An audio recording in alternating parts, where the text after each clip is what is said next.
नमस्कार, आप देख रहे हैं अपनी मथुरा न्यूज़। मैं हूं आपके साथ, मैं प्रतीक चतुर्वेदी। जैसा कि अभी लोकसभा चुनाव के वोट की परसेंटेज कम होने पर मथुरा की जनता में कहीं ना कहीं एक चिंता का माहौल उत्पन्न है, क्योंकि तमाम सरकार के द्वारा और जनता के द्वारा तमाम अपील की जा रही थी कि अब की बार ज़्यादा से ज़्यादा वोटिंग करें, लेकिन फिर भी वोटिंग परसेंटेज कम होने के बाद मथुरा की जनता में एक चिंता का माहौल उत्पन्न हो रहा है। तो उसी श्रृंखला में हमारे साथ में मौजूद हैं श्याम सुंदर उपाध्याय बिट्टू भैया, जो कि आप पुराने राजनीतिज्ञ हैं और कांग्रेस पार्टी से भी जुड़े हुए हैं। तो जानेंगे इनसे कि क्या कहेंगे, क्या विचार हैं इनके कम परसेंटेज मथुरा में होने के बाद में, ये क्या कहेंगे। देखिए प्रतीक जी, पूरे देश में अगर हम आज निगाह डालें तो शोहरत और प्रेम राहुल जी के प्रति है, जनादेश राहुल जी के प्रति है, कांग्रेस के प्रति है। जो नफरत मिटाओ और सौहार्द बढ़ाओ की यात्रा, भारत जोड़ो यात्रा राहुल जी के नेतृत्व में पूरे देश में निकली, उसी दिन ये संदेश चला गया था कि भारत में प्रेम के लिए स्थान है, नफरत के लिए कोई स्थान नहीं है। आदरणीय राहुल जी उस परिवार से हैं जिन्होंने सब कुछ खोकर भी देश के लिए प्रेम रखा है, अपना संघर्ष जनता के लिए रखा है। सत्ता में रहें या विपक्ष में रहें, कांग्रेस देश के लिए काम करती है, अपनी भूमिकाओं से, अपने कर्तव्य से कभी पीछे नहीं हटती है, आलोचनाओं की परवाह नहीं करती, चुनाव के जीत हार की परवाह नहीं करती, क्योंकि चुनाव में जीत और हार कोई मंजिल नहीं होते, ये पड़ाव होते हैं। जीत भी मिलती है, हार भी मिलती है, प्यार भी लोगों का मिलता है, कभी नाराज़गी भी देखने को मिलती है, लेकिन सब स्वीकार किया जाता है राजनीति में। और अगर हम सच्चे देश के प्रति काम करने की भावना रखते हैं, सब स्वीकार करना पड़ता है। मथुरा में मतदान इस बात का संकेत है जो कम हुआ है कि मथुरा की जनता प्रेम चाहती है। ये नहीं कि आप कभी जन्मभूमि का मुद्दा बनाकर नफरत की को झोंकने की कोशिश करें। मथुरा के लोगों को काट की पुतली बनाना चाहते हैं लोग, भेड़ के रूप में हाँकना चाहते थे यहाँ के मतदाताओं को, नफरत और सांप्रदायिकता की आग में झोंक कर वोट हासिल करना चाहते थे। उसमें भारतीय जनता पार्टी फेल हुई है। नए नए मुद्दे बनाना और असली मुद्दे जो जनता के हैं उनकी तरफ पीठ करके बैठ जाना, मुंह मोड़ लेना, इस बात का परिणाम है कि जनता निराश थी, मतदाता निराश था।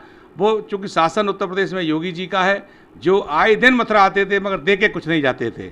जब भी आए उनके भाषणों में कहीं ना कहीं सांप्रदायिकता रहती थी, विकास की कोई बात नहीं होती थी। मोदी जी भी आए, उनके बातों में केवल नारे जुमलेबाजी रही, कोई ऐसा काम नहीं रहा जिससे मथुरा की जनता ये महसूस करती और उत्साह महसूस करती कि भाई हम उनको वोट दें।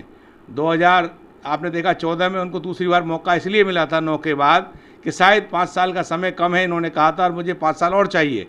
तो लोगों ने कहा एक मौका इनको और दीजिए, जिससे ये अपनी जागीर समझ बैठे।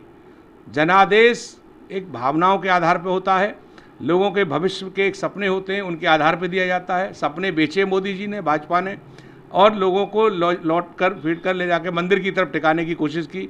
आपने देखा ना सीमाएं सुरक्षित भाजपा के शासन में, ना हम जनमानस सुरक्षित है, दलित, किसान वर्ग, मुसलमान, सवर्ण, मंदिर के पुजारी, मंदिर कुछ सुरक्षित नहीं है। मर्जी आए अपने मंदिरों को तोड़ देना, मर्जी आए मज़ारों पर हमले करवा देना, ऐसे तमाम उनके कार्य रहे जिनसे आम जनमानस का कोई भला नहीं होना था। तो वो कहीं ना कहीं जो नीति थी, नफरत की राजनीति कर रही थी भारतीय जनता पार्टी, और जिससे जनता परेशान थी। इसलिए जो मतदाता शांत प्रिय है, नागरिक है, देशभक्त नागरिक है, उसने इनके पक्ष में मतदान नहीं किया। और जो इनके भ्रम में आकर पिछली बार इनको मतदान कर आए थे, वो लोग शांत बैठ गए। वो क्योंकि कुछ लोग तो ऐसे भी थे भारतीय जनता पार्टी के, कह लो, या तो सांप्रदायिक विचारधारा के, कि वो उनके साथ थे मगर हेमा मालिनी से बहुत नाराज़ थे। भाई सांसद उनको ऐसा चाहिए था, जरूरत पड़ने पर उनको उपलब्ध हो सके, ऐसा सांसद नहीं था। और उसके विपरीत आपने ये देखा कि बीएसपी का भी जो कैंडिडेट है वो आरएसएस की बैकग्राउंड के ही रहे हैं, उनका भी कोई जनता से सरोकार नहीं रहा। तो हमारा कांग्रेस पार्टी ने ये बताया कि आपकी स्टार प्रचारक और हमारा सड़कों का कार्यकर्ता आपके खिलाफ लड़ेगा और वो भी जीतेगा। तो आप चारों तरफ आप देख रहे होंगे कि स्टार प्रचारक जो हेमा मालिनी जी ड्रीम गर्ल हैं, उन्होंने सपने उतारे, सपनों की क्या कह सकते हैं उनको, जो भी कहें, सम्मानित महिला हैं, ड्रीम गर्ल को उतारा, और हमने हकीकत को उतार दिया उनके सामने। हकीकत जो सड़कों पे करने वाला पार्टी का कार्यकर्ता जो संघर्ष कर रहा है, जिसका कोई जातिगत ऐसा आधार नहीं है। लोग जातिगत राजनीति में आधार देखते हैं। हमारे प्रदीप माथुर एमएलए रहे, आपने देखा कोई जाति के आधार पर नहीं जीते, कर्म के आधार पर, मोहब्बत के आधार पर जीते। और आज हमारा सांसद भी उसी पैटर्न पर चुनाएंगे। हम जातिवाद की राजनीति नहीं करते, हम धर्म की राजनीति नहीं करते, हम सबके साथ सद्भावना की राजनीति करते हैं, सबको साथ लेकर चलने की राजनीति करते हैं, देश के विकास की राजनीति करते हैं। इसलिए राहुल जी के नेतृत्व में कांग्रेस लोगों ने प्रत्याशी नहीं देखा, लोगों ने कांग्रेस देखी है और एकजुट होकर नफरत की राजनीति का विरोध किया है, बर्बादी का विरोध किया है, देश बेचने का विरोध किया है, बेरोजगारी का विरोध किया है, अग्निवीर बनाकर सेना को जो बर्बाद किया है उसका विरोध किया है, किसानों पर जो हमले हुए हैं, उनकी हत्याएं हुई उसका विरोध के रूप में जो जनादेश है वो कांग्रेस को मिल रहा है। इस समय कोई प्रत्याशी मुद्दा नहीं रहा, केवल कांग्रेस मुद्दा रही है। कांग्रेस के नेता राहुल, प्रियंका जी जो रात दिन काम करते हैं वो मुद्दा है, सोनिया जी का त्याग, तपस्या, बलिदान मुद्दा है, खड़गे साहब इतनी उम्र में भी आप देश के लिए काम कर रहे हैं ये मुद्दा है। तो समाज के वो किसी भी वर्ग का व्यक्ति है उसने महसूस किया कि अगर देश सुरक्षित है, संविधान सुरक्षित है, लोकतंत्र सुरक्षित है तो केवल कांग्रेस के रहते सुरक्षित है, और हमारा भविष्य सुरक्षित है, हमारी जान माल सुरक्षित है तो कांग्रेस के रहते सुरक्षित है। आपने देखा कि वैक्सीन के मामले में भी सामने आ रहे हैं, करोड़ों अरबों रुपए के दुनिया के सबसे बड़े घोटाले इनके ज़माने में हो रहे हैं। आपने कोई संस्था इनके रहते सुरक्षित नहीं है, न कोई संपत्ति सुरक्षित नहीं है, व्यक्ति का स्वास्थ्य सुरक्षित नहीं है, भविष्य सुरक्षित नहीं है, कोरोना काल में जान सुरक्षित नहीं थी। तो इन सब बातों से मतदाता बहुत नाराज़ था और वो अब एक मिनट भी भारतीय जनता पार्टी की सरकार किसी भी कोने पे देखना नहीं चाहता था। और उसका विश्वास, पुराना विश्वास, वही देखी भाली जानी पहचानी अपनी कांग्रेस, उसको वोट दिया है। जो वोट मिला है वो कांग्रेस के पक्ष में हो गया है, और जो कृत्रिम मूड रहा मतदाता, सोच समझने निर्णय नहीं ले पाया, वो मतदान करने नहीं गया, इस वजह से मतदान कम हुआ है। जैसा कि आपके द्वारा ये तमाम वजह बताई गई मतदान कम होने की, लेकिन मैं आपसे एक बात और जानना चाहूँगा। जैसा कि भाजपा के द्वारा ये कहा जाता है, भाजपाइयों के द्वारा ये कहा जाता है कि उन्होंने 10 साल में बहकर दिखाया, जो कि आपकी जो कांग्रेस सरकार थी उन्होंने 70 वर्ष में नहीं करके दिखाया। तो इस पर क्या कहेंगे? देखिए, 70 साल में हमने कोई नफरत की बात नहीं करी। मथुरा की अगर स्पेशली बात करें तो कोई नफरत का मुद्दा नहीं बताया, हर व्यक्ति को गले लगाया, दुखियों का साथ निभाया, उनका गरीबों से कोई वास्ता नहीं। हमने लोगों को रोज़गार दिए, उन्होंने 5 किलो राशन दिया, हमने सरकारी नौकरियां दी, उन्होंने सरकारी छीने। तो 70 साल में हमने विकास किया, उन्होंने उसको बर्बाद किया। तो कांग्रेस न कभी बर्बादी में विश्वास रखती है, न बर्बादी में विश्वास रखेगी। खुद को मिटा देंगे मगर देश में अमन चैन कायम रखेंगे, देश की अस्मिता को कायम रखेंगे, देश की अर्थव्यवस्था को मजबूत बनाएंगे।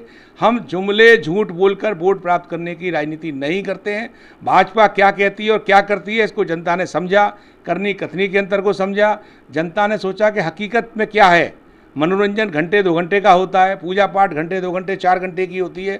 जो जीवन की बुनियादी ज़रूरतें हैं वो केवल कांग्रेस उनकी बात करती है। तो 24 घंटे में जिन 18 घंटे जिन चीज़ों की ज़रूरत है उनकी बात कांग्रेस करती है। तो 18 घंटे महत्वपूर्ण हैं। जब हम स्वस्थ होंगे, आनंद होंगे, रोजगार से मजबूत होंगे, हर बात से संतुष्ट होंगे तो पूजा पाठ भी करेंगे, मंदिरों में भी जाएंगे, मस्जिदों में जाएंगे, गुरुद्वारों में जाएंगे। कांग्रेस सभी धर्मों को मानती है और हर धर्म ये कहता है कि हमें किसी धर्म से नफरत नहीं करनी है। हर व्यक्ति इस देश में खुशहाली चाहता है, वो कांग्रेस के साथ था। और जो केवल जुमलेबाजी चाहते थे, नफरत की भाषा प्रयोग करते थे, वो कांग्रेस के विरोध में काम करते थे। क्या लगता है आपकी बार, जैसा कि अब चुनावी दौर है और सभी जगह मतदान हो रहे हैं, तो क्या लगता है कि आपकी बार फेरबदल हो पाएगा? कांग्रेस ही सरकार बनाएगी सहयोगियों के साथ। भारतीय जनता पार्टी इस निम्न स्तर पर पहुंच जाएगी, 100 भी पार कर पाएगी कि नहीं कर पाएगी, ये भी अब सवाल उठने लगा है। क्योंकि इनके जो कांड पिलाली रही है अब तक 10 सालों की, उसमें ऐसा कुछ उपलब्धि इनके पास गिनाने को नहीं है। आदमी को झूठा आश्वासन कब तक दोगे? आदमी को लगातार वोटों को बहका कर प्राप्त किया गया है, वोट प्राप्त किए बहका झूठ बोल बोल के। एक यकीन करने की एक सीमा होती है। लोकतंत्र में जनता अपना धैर्य खो बैठी है और वो समझ रही है कि हमसे 10 सालों में गलतियां हुई हैं भाजपा के। चाहे हमने मेयर चुना, चाहे हमने विधायक चुने, चाहे सांसद चुने, किसी भी स्तर पर हमने जो है भाजपा को जहाँ वोट दिया है वहाँ सिर्फ मतदाता ठगा गया है, और ठगना किसी को अच्छा नहीं लगता। और कांग्रेस बिना कहे सबके लिए काम करती आई है। समाज का कोई ऐसा वर्ग नहीं है, चाहे सेना हो, व्यापारी हो, किसान हो, छात्र हो, महिलाएं हो, दलित हो, माइनॉरिटी के लोग हों, कोई समाज का ऐसा वर्ग नहीं है, व्यापारी वर्ग, जिसके लिए कांग्रेस ने काम नहीं किया। देश की आज़ादी से लेकर आज तक भारत जो भी नज़र आता है आपको, देश में उन्नति नज़र आती है, वो कांग्रेस के ज़माने में नज़र आती है। और अगर देश में बिक्री का और बर्बादी का दौर है, वो 10 साल का दौर है, जनता समझ चुकी है। और जनता को भेड़ समझने की गलती, किसी भी दिशा में नफरत के आधार पर बांटने का या हाँकने का जो प्रयास भारतीय जनता पार्टी कर रही थी, वो फेल हो गई है। इसलिए आप ये देख रहे हैं समझदार लोगों ने वोट कांग्रेस को दिया है। और किसी भी अभी भी कहीं ना कहीं कुछ लोगों की आंखें नहीं खुली हैं, मान लो, वो भले ही भाजपा के साथ रहे हों। जैसा कि देखा गया था कि लोकसभा चुनाव में अभी मथुरा के चुनाव होने से पहले यहाँ पर वीरेंद्र सिंह बॉक्सर उतारे जा रहे थे, लेकिन कुछ कारणों से वह भी भाजपा में शामिल हो गई। तो क्या कारण हो सकते हैं ऐसे? क्या ऐसी बात थी जो मुकेश धनगर को समय पर उतारा गया? मैंने आपको बताया ना कि हमारा कार्यकर्ता ही काफ़ी है। एक कार्यकर्ता काफ़ी है। एक राहुल गांधी जी ने पूरी भारतीय जनता पार्टी को हिला के रखा है। हमारा लीडर भी एक, उसके मारे पूरी भाजपा परेशान, और हमारा कार्यकर्ता के मारे पूरी भाजपा परेशान। अब एक मुकेश धनखड़ साधारण कार्यकर्ता है, वैसे पार्टी का जनरल सेक्रेटरी है और जुझारू कार्यकर्ता है, छात्र राजनीति से यहाँ तक आया है, पूरा कंप्लीट लीडर है वो। वैसे उम्र में ज़रूर कम है, लेकिन झूठ नहीं बोलेगा, संघर्ष करेगा जनता के लिए।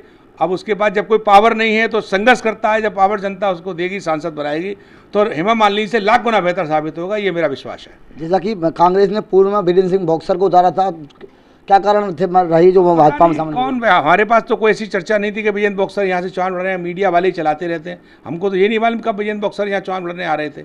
अब मीडिया में ही आप लोग ही चला देते हो बॉक्सर कांग्रेस में, हमने तो कभी उनको देखा ही नहीं। कार्यक्रमों में आते जाते हैं लोग, तमाम चले जाते हैं। कांग्रेस के जो आधिकारिक तौर पर घोषणा हुई थी, क्या आपने उसको नहीं पढ़ा? कभी भी बॉक्सर जी को प्रत्याशी घोषित नहीं किया गया। चर्चाओं में तमाम नाम चलते हैं, हर पार्टी में चलते हैं। हाँ, ये मैंने जरूर पढ़ा है अखबारों मीडिया में कि गुजरात के अंदर भाजपा के 3 सांसद या 2 सांसद, उनको टिकट मिल गई भाजपा की, वो भी पार्टी छोड़ कर चले गए, चुनाव नहीं लड़े। ये मैंने जरूर पढ़ा है, मगर कहीं भी लिस्ट में नाम बॉक्सर का मैंने कांग्रेस प्रत्याशी के तौर पर नहीं पढ़ा था। अब तमाम कोशिश कर, मथुरा के मुद्दों को किस प्रकार से देखते हैं आप? विकास का भाजपा से कोई लेना देना नहीं है। जब उनके प्राइम मिनिस्टर का विकास से कोई लेना देना नहीं है, उनके चीफ मिनिस्टर का लेना देना नहीं है, तो मथुरा का विकास कौन करेगा? राज्य में भाई सरकार के मुखिया वो हैं माननीय योगी जी, वहाँ पे माननीय मोदी जी। उनके जब नफरत और सांप्रदायिकता की राजनीति पे ध्रुवीकरण से वोट लेने की उनकी नीति है, विकास से उनका वास्ता ही नहीं है, तो वो विकास का उनका मुद्दा है ही नहीं। अगर ऐसा होता तो मथुरा में रिफाइनरी कांग्रेस के ज़माने में बनी है, शुगर मिल कांग्रेस के ज़माने में बनी है, तमाम रेडियो स्टेशन, आकाशवाणी, ये सब कांग्रेस के ज़माने में बने हैं। यमुना का जो आप देखिए गोकुल बैराज कांग्रेस के ज़माने में बना है।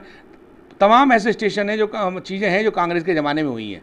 भारतीय जनता पार्टी चाहती तो 5-7 तरह के इंजन चिल्लाते हैं, इंजनों की सरकारें इनकी हैं, कुछ ऐसा काम करके दिखाते, कम से कम रिफाइनरी का एक्सटेंशन करते, कुछ अन्य हर विधानसभाओं में एक बड़ी शुगर फैक्ट्री जैसे छाता शुगर मिल, इस तरीके की कुछ अन्य फैक्ट्रियाँ खुलती तो मथुरा के लोगों को रोजगार मिलता। यमुना का पॉल्यूशन भी कहीं साफ नहीं हुआ।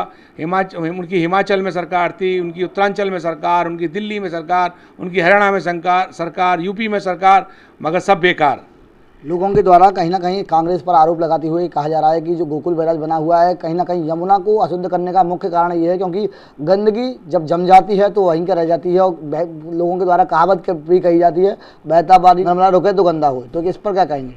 देखिए, नाच न जाने आंगन टेढ़ा जो आरोप लगाते हैं, उनको या तो पूरा ज्ञान नहीं है, या उनको समझाया नहीं गया, या उनको गुमराह किया जा रहा है।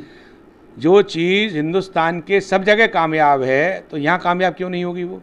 लेकिन उसका रखरखाव सरकारें नहीं कर पा रही हैं, और कांग्रेसी सरकारें 89 से नहीं है, 89 से कांग्रेस की सरकारें नहीं है। तो सोचिए, उनकी मरम्मत भी प्रॉपर नहीं हुई टाइम से। अगर किसी चीज़ के रखरखाव आप नहीं करेंगे तो फिर कहाँ से काम चलेगा? तो उन्होंने समय समय पर जो सरकारें आईं वो उनके एजेंडे अलग थे। मान लो मायावती की सरकार रही तो उनका एजेंडा अलग था। अब हमारे साथ अखिलेश जी हैं, अखिलेश जी की सरकारें नहीं, उनका एजेंडा राजनीतिक अलग था। भाजपा की सरकारें नहीं हैं, उनका एजेंडे अलग हैं। तो इनकी प्राथमिकताओं में कभी मथुरा रहा ही नहीं। केवल वोट लेने के लिए और नफरत की राजनीति फैलाने के लिए मथुरा का प्रयोग करना चाहती है। अयोध्या मथुरा काशी, अयोध्या मथुरा काशी करके भाजपा इस काम पे ध्यान है उनका। अगर उनका मथुरा के विकास के लिए कोई कार्य में रुचि होती या प्राथमिकता पे होता तो ऐसी योजनाएं मथुरा में वो ज़रूर लाते जिससे आम जनमानस को कोई लाभ मिलता। दर्शकों, जिस प्रकार से आपने सुना, ये थे हमारे साथ में श्याम सुंदर उपाध्याय बिट्टू भैया, जिन्होंने चुनावी चर्चा के विषय में प्रकाश डालते हुए चुनाव में कम मतदान होने पर चिंता व्यक्त की। वहीं इन्होंने यह भी कारण बताया कि किस प्रकार से चुनावी जो मतदान है वह कम हुआ है। आपने जाना किस प्रकार से इनसे वार्ता हुई। फिलहाल के लिए इतना ही। मैं अपने सहयोगी अभिषेक सिंह के साथ प्रतीक चतुर्वेदी, अपनी मथुरा न्यूज़ के लिए।